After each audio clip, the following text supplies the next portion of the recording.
Bonjour Daniel Gross. Bonjour. Et merci d'avoir accepté notre invitation. Bonjour également à votre traducteur Nicolas, bonjour à vous. Bonjour. Et bienvenue à tous les deux. Vous êtes Daniel Gross, journaliste américain, contributeur notamment dans le passé du New York Times, de Newsweek et de Bloomberg News. Vous publiez aux éditions du Cherche Midi une biographie traduite en français aujourd'hui consacrée à Edmond Safra, l'une des grandes figures financières du XXe siècle et l'une des personnalités les plus fascinantes du monde juif. Le livre a pour titre L'épopée d'un banquier. Qu'est-ce qui vous a intéressé, Daniel Gross, dans ce personnage que l'ancien patron de la Banque mondiale a qualifié de plus grand banquier de sa génération, à la tête de plusieurs banques majeures à New York, à Genève ou encore au Brésil? So you can go. How do you got interested in the life of such a great banker that made even So by my profession is a historian and financial journalist. Donc il est journaliste et historien And professionnel. despite my last name, which is Gross, I am also a Syrian Jew. Malgré son nom qui n'est pas très marqué, il est juif syrien. My own great-grandparents came from Aleppo. Donc ses arrière-grands-parents venaient d'Alep. And in the community, the Safra name was the kind of greatest business and greatest philanthropic name. Et bien évidemment, dans sa communauté, le nom de Safra était évidemment le plus connu, le banquier le plus célèbre et le plus grand businessman. And one day my phone rang and somebody said, "Do you know who Edmond Safra is?" Et un jour, son téléphone a sonné, on lui a dit « Connais-tu Edmond Safra ?» And I've said, "Of course I do." Il a répondu « Évidemment, je le connais.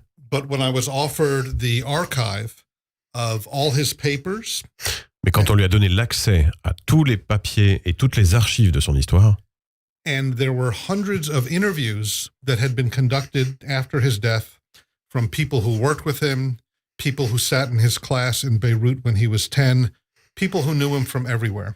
il y avait des centaines d'interviews réalisées auprès de gens qui l'ont connu, qui ont travaillé avec lui, depuis sa petite enfance, quand il avait 10 ans, jusqu'à sa carrière professionnelle. And so I was offered the opportunity to look at all these documents in French, Hebrew, Arabic, Portuguese, Italian, and to see if I could come up with the story, not just of his business career, but of his career as a philanthropist, as a Jew, as a person who lived in all these different contexts. Et donc tout le travail, ça a été de parcourir tous ces documents qui étaient dans différentes langues, en français, en arabe, en hébreu, et d'essayer de recoller toute une histoire, l'histoire d'un homme incroyable. Daniel Gross, vous soulignez dans le livre l'attachement d'Edmond Safra à la communauté des Juifs libanais et syriens. Vous en parliez dans votre ouverture, à laquelle il était fier d'appartenir. Comment cette fierté s'est-elle matérialisée tout au long de sa vie? How did this pride accomplish in his life?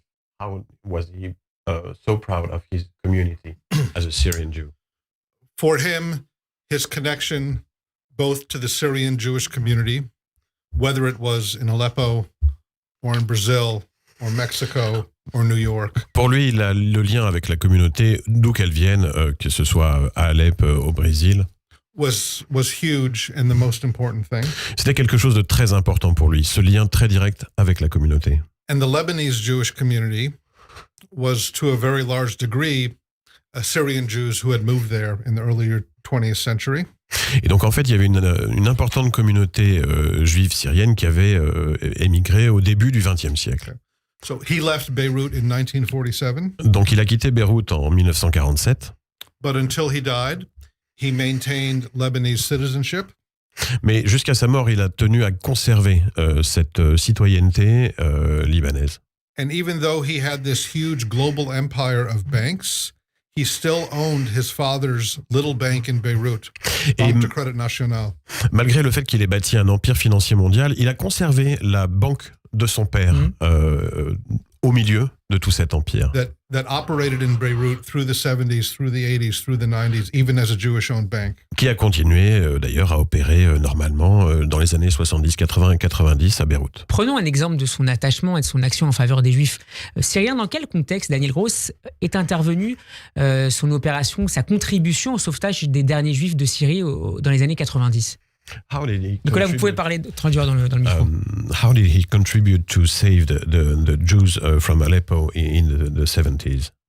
Yeah, so for the Jews, not just of Syria and Lebanon, but of the Middle East in general, the years and the decades after World War II were a difficult time when many were leaving.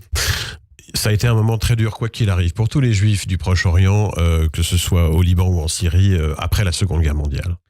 And in his lifetime, on a personal basis and communal basis, every time, if somebody was leaving Beirut and they needed a job, Edmund would find them a job.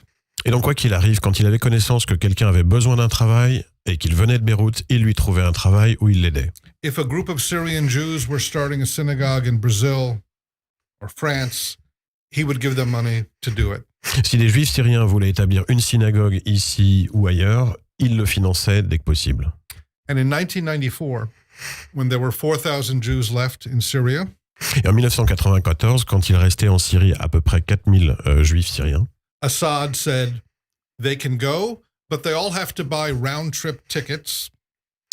alors Assad, donc Hafez al-Assad, je pense, le père, président et le père de Bachar el-Assad, Bachar, a dit « Vous avez le droit de partir, mais il va falloir payer le voyage d'avance. » They had to buy round-trip tickets, return tickets, because he didn't want people to think you could just leave Syria. Et en fait, il fallait payer un aller-retour parce que l'idée, c'était pas de montrer qu'on pouvait quitter la Syrie aussi facilement. So someone called Edmund Safra and he said, okay, I'm buying 4,000 round-trip tickets. Et donc Edmond Safra, quand il l'a su, on l'a appelé, il a dit « Très bien, je paye les 4000 tickets aller-retour ». les communautés. Many examples of this type of behavior. Et il a souvent eu ce genre de comportement. On l'appelle, il vient à l'aide. Et d'ailleurs, vous le rappelez, les communautés séfarades considéraient Edmond Safra comme un protecteur, un moalem en arabe. Qu'est-ce que ça signifie dans la pratique? Est-ce que son rôle se confinait au seul soutien financier? Was his role only limited to financial support? How did he support the community? Well, a lot of it was, yes, financial support, but giving money to Sephardic synagogues if they were in Milan, in Rhodes. Donc il a souvent financé des synagogues séfarades à Milan, anywhere à you Rome, find them. Community centers, mais aussi des centres communautaires. Education, Et puis aussi de soutien à l'éducation. but also sometimes using his influence to help with politicians to intercede on behalf of people as well. Et parfois, c'est utiliser ces relations pour intercéder auprès de politiciens qui pouvaient agir quand c'était nécessaire. Et vous insistez d'ailleurs, Daniel Gros, sur sa capacité à entretenir des relations personnelles assez intenses avec un certain nombre de responsables politiques. Vous citez notamment Henry Kissinger, Yitzhak Rabin ou encore Margaret Thatcher. Comment vous expliquez sa capacité à se mouvoir aussi facilement dans des milieux sociaux et culturels assez différents? He used to keep ties with very different people, as mentioned.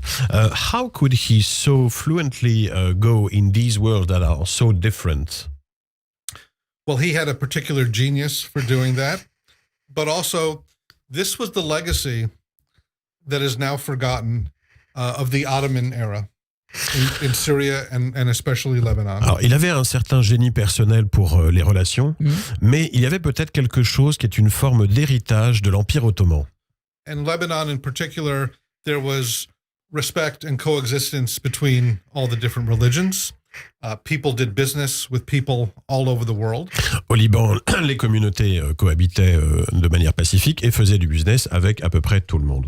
In the 1930s and 1940s, Edmund Safra and his father were doing business with people in Saudi Arabia and Kuwait. Donc dans les années déjà 30 et 40, Edmond Safra, depuis le Liban, faisait des affaires avec l'Arabie Saoudite et le Koweït. And also with the Rothschilds. Mais in aussi avec London. les Rothschild, à Londres. So he spoke 7 languages. Il parlait 7 langues.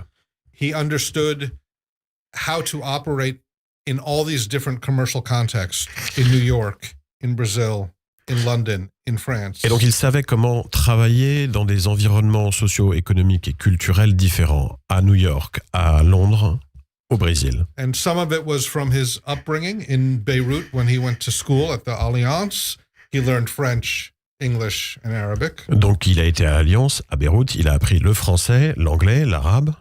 But he also had a particular genius for doing business with different kinds of people. Mais il avait un génie très particulier pour faire du business avec tout type de personnes. Et en même temps, vous écrivez qu'il était parfois vu dans le milieu banquier comme un étranger extrêmement bizarre. Il était considéré comme un personnage un peu hors norme par ses pairs. Was he sometimes perceived as a kind of weird person, very strange, not of this world? Well, I would say wherever he went, he was an outsider. Où qu'il aille, il était un outsider. In Brazil, he was a Lebanese person. Au Brésil, c'est un Libanais. In Switzerland, they saw him as a Brazilian person. En Suisse, c'était un Brésilien. En The tout cas, Ashkenazi Jews saw him as a Sephardi. les Ashkénazes le voyaient comme un séfarade. And so he always had a sense of being an outsider, a certain amount of suspicion of others. Donc il savait qu'il y avait une forme de suspicion sur lui. Il était toujours quelqu'un d'ailleurs, un outsider. But this also gave him the perspective to be able to understand so many different worlds. Mais ça lui donnait l'occasion aussi de mieux comprendre différents mondes, notamment par ses cultures différentes. Il était un homme pratiquant. Vous vous rappelez qu'il mettait cette filine tous les matins. Et il a cette phrase qui est très belle et qui résume tant de choses et qui rappelle également ce qu'enseignent les maximes des pères, les pires cavotes. Si je ne donne pas, qui le fera? Je voudrais que vous nous parliez, avant de nous séparer, de l'action à ses côtés de sa femme, Lily Safra, qui a poursuivi son œuvre philanthropique. So he was very observant, and there is this quote: "If I don't give, who will do it?" And his wife Lily pursued his heritage. The Safra family were a prominent family even in Aleppo in the 19th century. Déjà au 19e siècle, la famille Safra était une famille aisée, voire carrément riche. And there was a sense that if you had resources, you were responsible. Et il y avait ce sens tout simple de si vous avez des ressources, ça vous donne des responsabilités. And in the 1950s and 1960s, when the institutions of the Aleppo and Beirut communities blew up, Et quand dans les années 70s, 1950s, dans les années 50, quand les institutions à Beyrouth se sont effondrées, he took it upon himself to be the institution. il a pris sur lui de devenir ces institutions quand elles sont défaillantes. He was an observant Jew, and what many people found difficult to reconcile was that he was as modern as you could be in business. Donc c'était à la fois quelqu'un de très pratiquant et pourtant quelqu'un de très moderne dans sa façon de faire des affaires. But the customs of Aleppo, his license plate, his phone number was always 5555. Donc Pour la sa Hamza. plaque d'immatriculation était toujours 5555. Il avait gardé ça depuis Alep. He always tried to do transactions on Tuesday, Il essayait toujours de faire des transactions le mardi, because the Bible says Pa'amayim Kitov. parce que c'est la Bible le dit. And so this was very, again, for the Jews of Aleppo and Beirut, this is normal.